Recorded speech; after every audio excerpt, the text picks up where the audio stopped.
Hey everyone, it's Sleepy Reader. How are you all doing? I am back from my hiatus. Sorry I was gone so long, although I did do a few videos despite officially being on hiatus.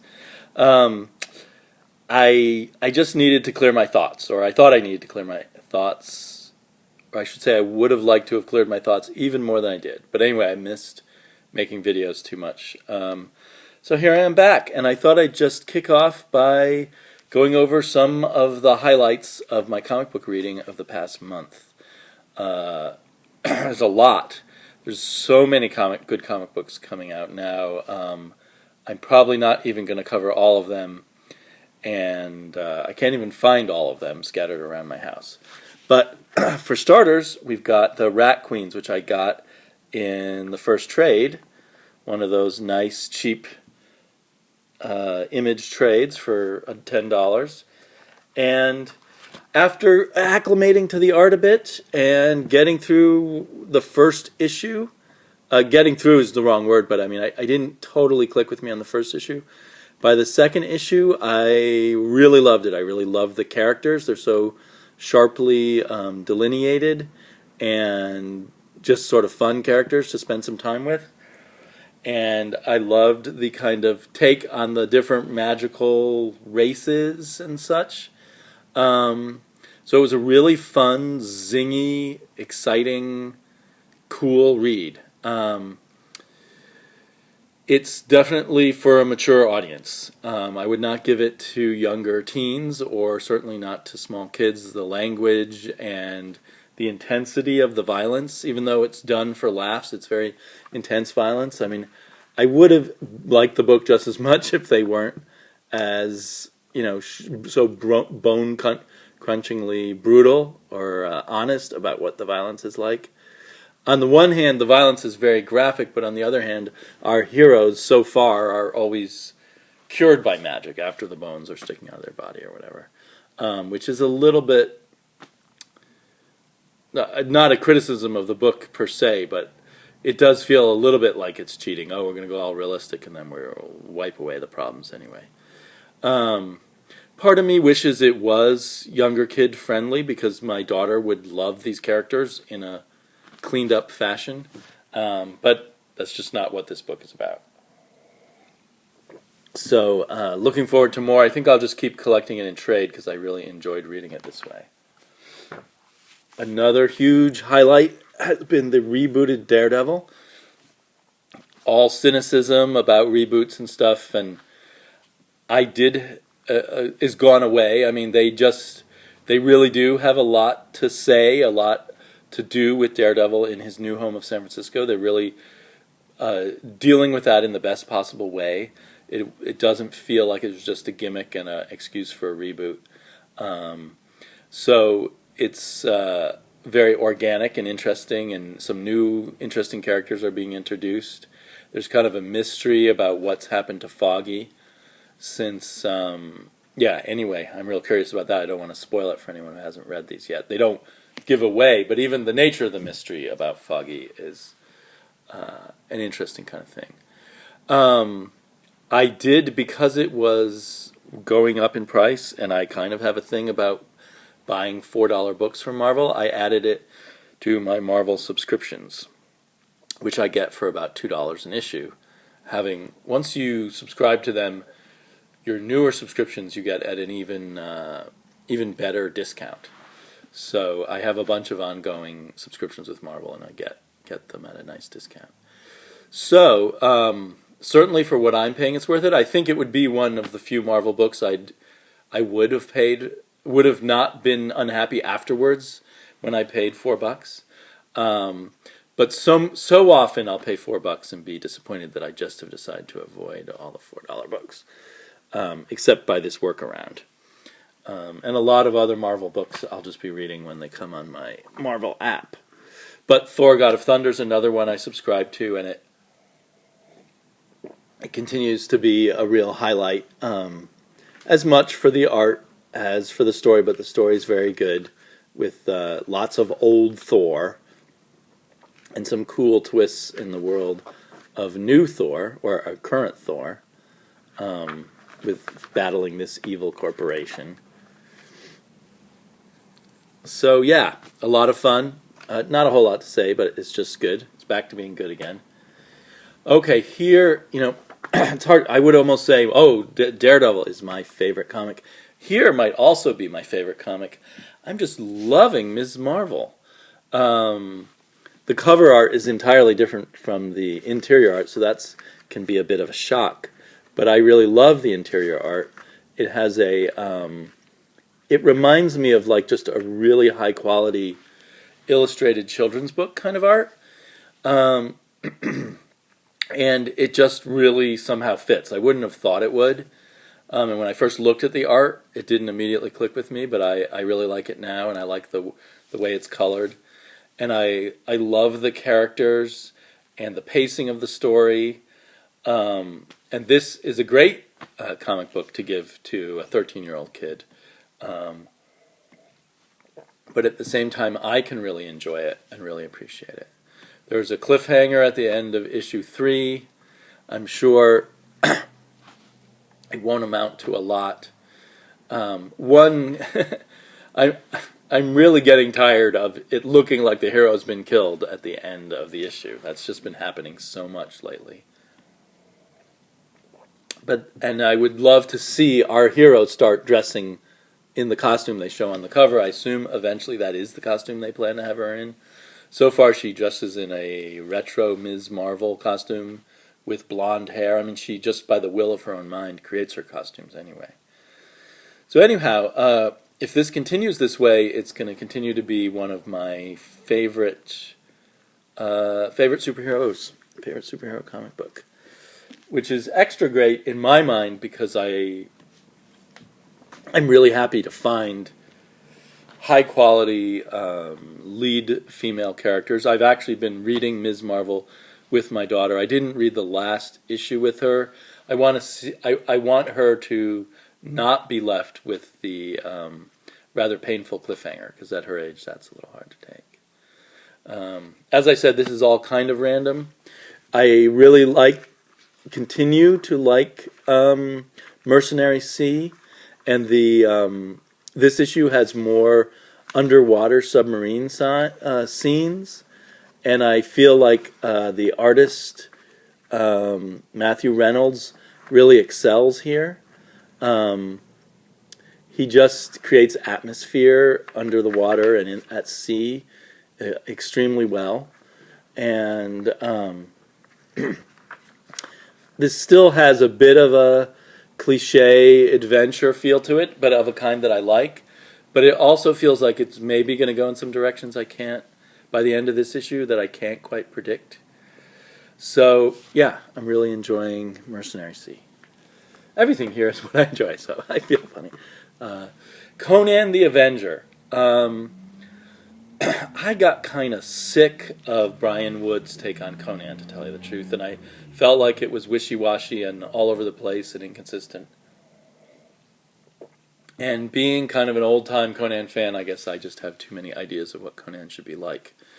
But this one, I suppose, won't be as unique a run. So it's a new arc of Conan called Conan the Avenger, written by Fred Van Lente and illustrated by this very good artist Brian Ching, who I've never seen before.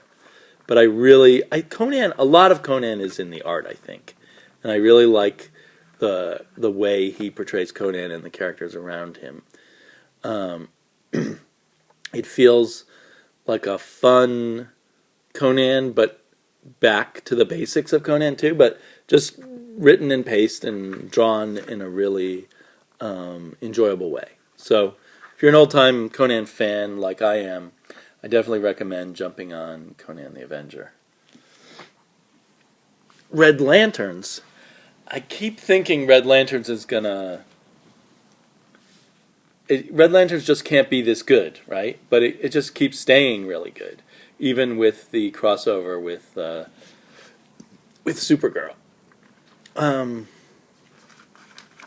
And I've come to appreciate this artist's work more and more. I think there might be 2 artists on this issue. But anyway,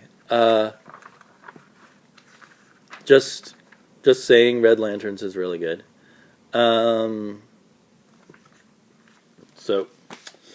Oh, another comic book that could be my favorite comic book, Wonder Woman. Just another really good issue. It's interesting to see the art on this cover, where kind of like Mercenary Sea, everything is done in colors. There's not much line work. Mercenary Sea actually has more line work than that cover. Anyway, the cover is by Chang, but the interior is by Gordon Sudzuka. Pardon me, I'm just all over the place. But it's the story continues in intensity. The art's great, the coloring's great, the characterizations, and there's always little touches that are surprises along the way. I'm going to be so sad when this run ends. I think they have 6 more issues, but we'll see. Shudder. I went back to the store after hearing a few people say some good things about Shudder, particularly Magical Matt. That is Wednesday cereal. And I couldn't find the original cover, so I ended up with this variant cover, which is interesting. But the interior art of Shudder really won me over, and the story's a lot of fun, but I think it's the art. And maybe the theme for all of this is how well so many artists in so many books convey the story. There's also a huge amount of story in here. I think this was a 350 book, but the splash page starts with the interior of the front cover, and we just get a lot from this first issue, and it's to my taste just really fun art that isn't quite like any other art that I've seen before. And the vision of this world, I think, really won me over, which has kind of a mix of different creatures and technologies all together. I don't know if we're going to get an explanation for that, or if that's just what this world is like. So I'm adding Shudder to my pull list while I'm dropping other things, and really excited to get some more of that.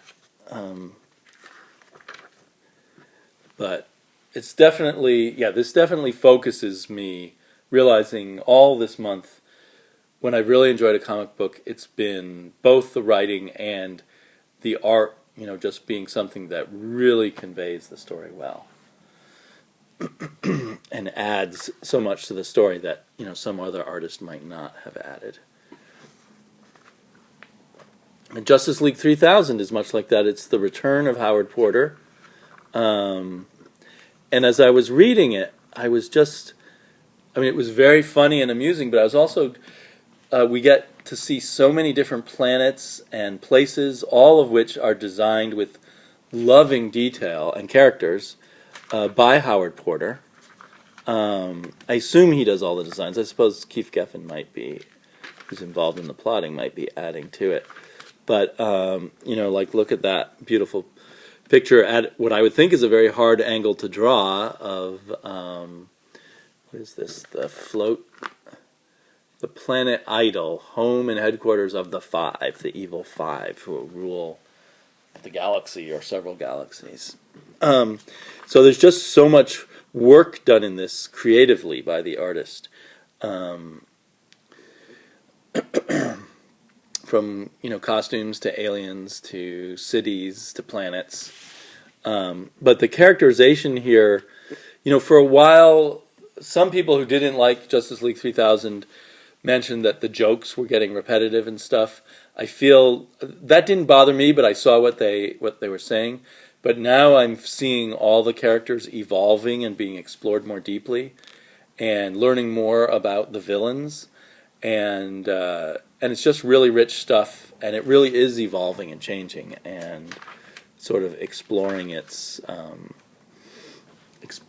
material in the best possible way.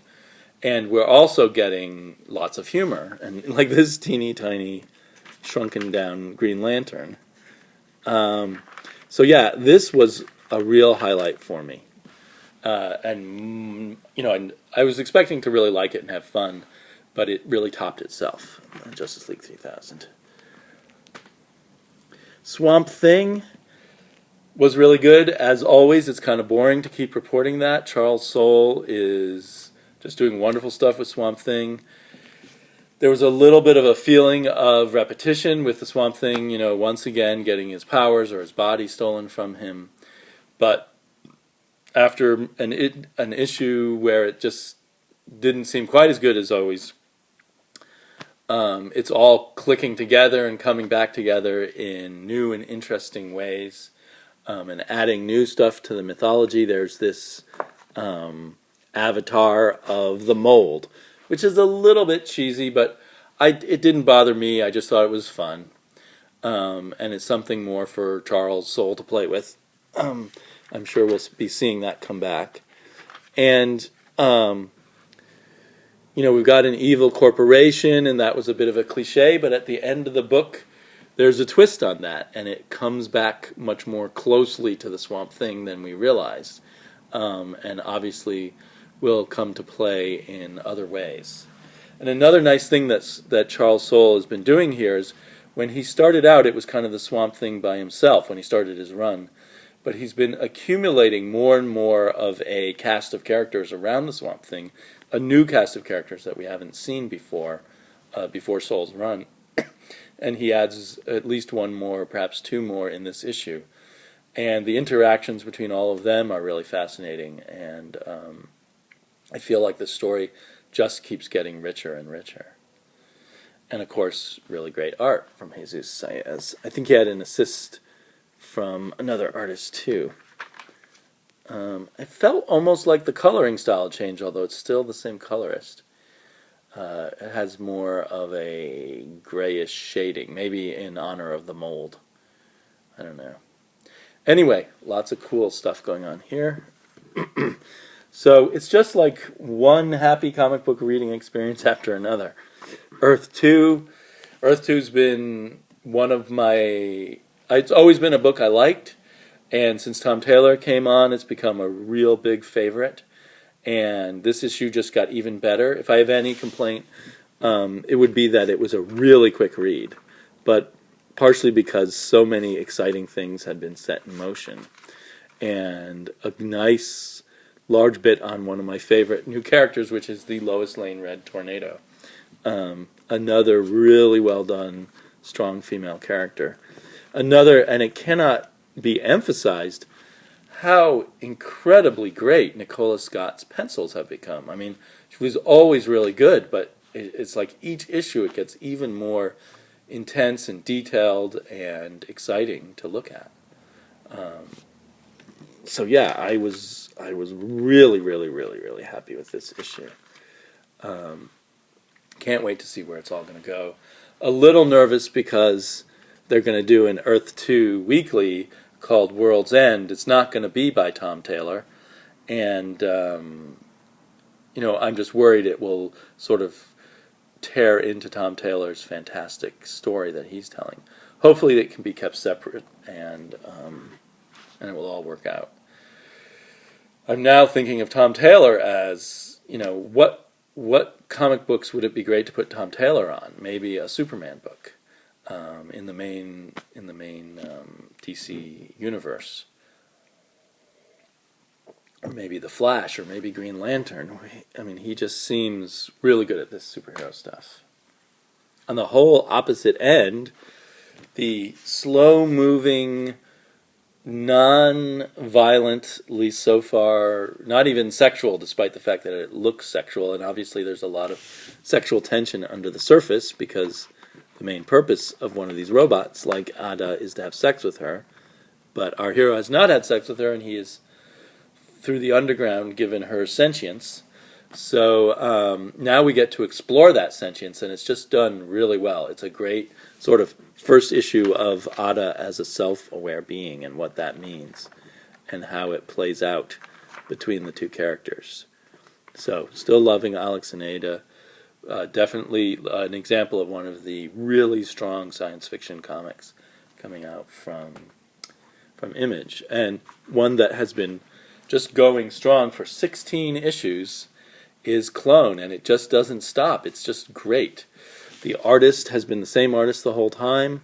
he always seems to be giving 100%, and with incredible amounts of detail and great storytelling.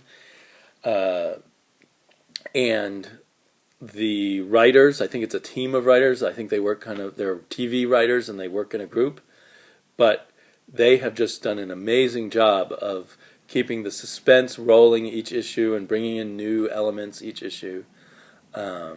So still just really digging it. And although it's probably going to be great in the trades, since I've been following it in issues, I have no temptation to pick up the trades because I just can't wait each month to get another piece of the Clone story. I'd say the only weakness of Clone is the title. I mean, it's just too on the nose. I haven't seen the TV show Orphan Black, and I gather there may be some similarities there. But anyway, so another science fiction powerhouse from Image, and perhaps my most favorite science fiction powerhouse from Image, Black Science. It just... it was excellent in the first issue, then it had 2 very good issues, and then it went back to all the issues since have been excellent. I think this is issue 6, so 4, 5, and 6 have just been knockout issues, and this, tops the issues that came before it with its creativity and its characterization and its just knock-dead amazing art. Another artist, another example of a book that just is, working with a great writer, but just made by the artist, and the artist just kicks it up to such high levels and gets it just so right.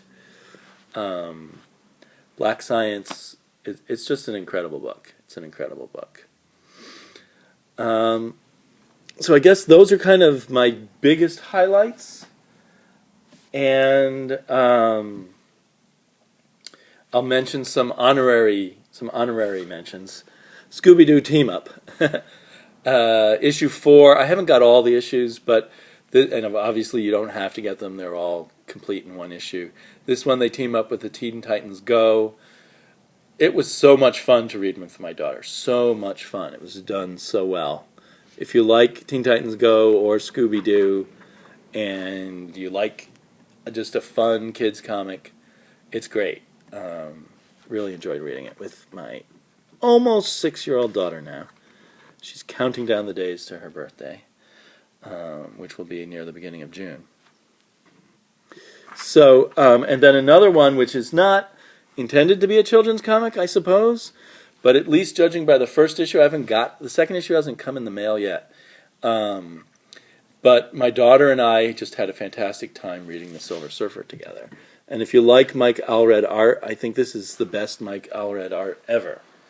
I'm just kind of praying that it doesn't get, because I'm enjoying reading it with my daughter so much, I'm praying that it doesn't get more violent later, because she really, if we see some blood or someone exploding too graphically, it's just gonna get her really upset, and we won't be able to read it anymore.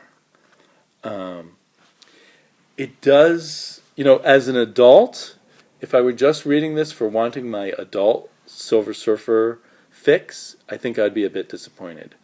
Everything's kind of magical. There's no real logic to the science fiction. Everything's bigger than big. And it's kind of silly. But it really, you read it with a child, it just really, really clicks. I think I would still enjoy it, but reading it with my daughter and that she likes it just makes me really love it. And she spent 45 minutes or an hour trying to do her own drawing like this, the Empiricon. She just loved that picture. I'm not as enamored with that picture as she was, but and anyone with a 5-year-old will know that for them to sit quietly and just draw for an hour is like a little godsend anyway. So yeah, we really enjoyed this issue, and it is very Doctor Who, and that's part of what makes it so kid-friendly. Just as a longtime Silver Surfer fan, I don't want the Silver Surfer to be like Doctor Who, but once I get over that, once I get past that, I can really enjoy it's a really good Silver Surfer Doctor Who comic. Again, with an artist who, once you're reading it, you just feel like he's made for this comic, and it just works. Okay, and then some kind of adult also-rans, or interesting notes. In the last video I did, or last comic book thoughts video I did, I really bashed Mark Waid's The Hulk and the final issue of that run, which has now been rebooted as just Hulk. But this issue was really good. So if they can stay consistent, the Hulk will be good again.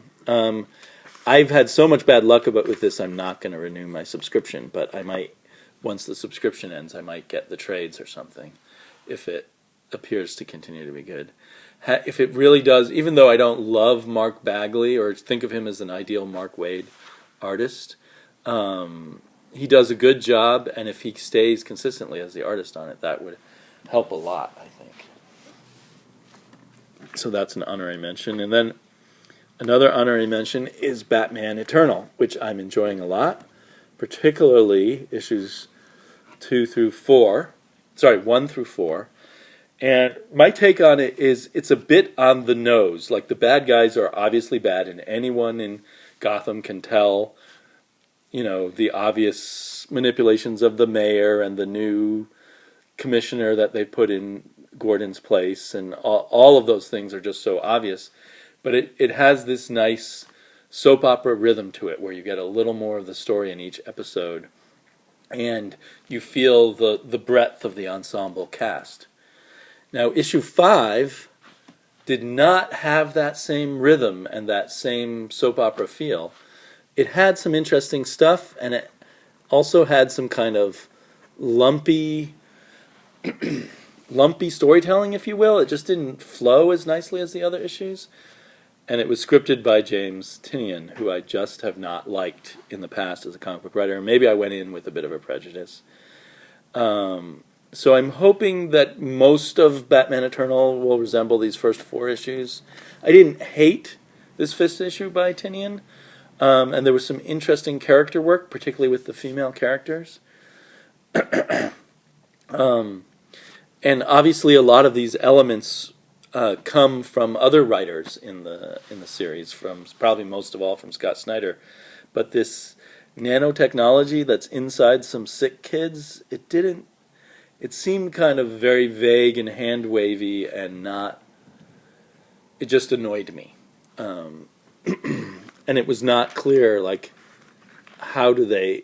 what are these things that are coming out? Are they ghosts? I mean, they're colored differently? Are they physical? How much can they hurt you? I don't know. There's just too many vague questions about that. So anyway, for the most part, I'm really enjoying Batman Eternal, and hopefully the slight downturn of issue 5 won't be a steady thing. And then Phantom Stranger, which I have been reading for quite a while now, and I like the art a lot, and I often find lots of elements of the story interesting. He's a character that somehow intrigues me, but it's often as much frustrating as interesting. But this seemed like a really good issue. An interesting thing about it was that the plot is by J.M. DeMatteis, the script is by Len Wein, a classic Bronze Age comic book writer, creator of the X-Men, or the newer version of the X-Men, and creator of Wolverine, and creator of Swamp Thing. And I definitely felt like it had a snappier reading quality to it and everything. So I think this team-up of DeMatteis and Len Wein is very promising. I don't know if it's going to continue that way. So there could be tons of other honorary mentions. I think it's a great time to be reading comic books. And the only sad thing is that I do have to toss some good comic books by the wayside just to have enough time to read everything and enough money to buy everything. Okay, thanks. Half-hour video for my return. Thanks for sticking with me if you have. And I'll be back soon. Bye-bye.